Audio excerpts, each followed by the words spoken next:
اینقدر باشند عزیز و معتبر مادر پدر. در عزیزی هر یکی شیرین ترند از همدیگر، بس که محرومم ز خردی من ز مهری مادری.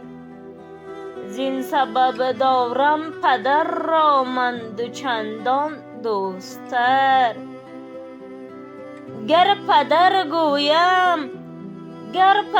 گویم ببینم پیش چشمانم همان، قامتی بالا و شخصی خاکسار و مهربان.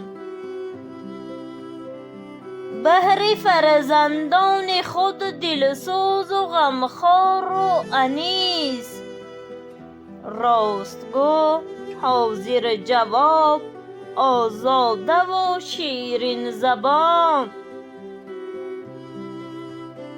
در شبی تنهاییش تنها قلم یاری پدر،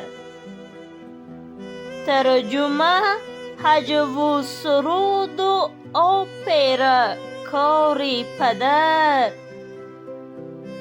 با محبت بین هر یک سطر می تازد مدام، خواب را هرگز نداند چشمی بیداری پدر. می نشستم کودکان در پهلویم بازی کنان، دیکتاتور نامی پدر بگرفت ناگاه بر زبان. گرچه خرسندی بسا دیدم به عمر خود، ولی بار اول اشک شادی گشت از چشمم روان. چون کبوتر دل تپید از نام نکوی پدر، پیش چشمم جلوگر شد عکسی دلجوی پدر.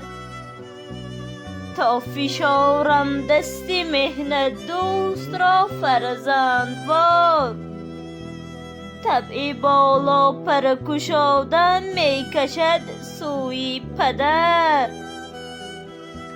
زین سبب امروز من با خاطری شاد آمدم، بس که بهر مرغی فولادی ما ره یک قدم. خیستم از جای خود آزاد آمدم.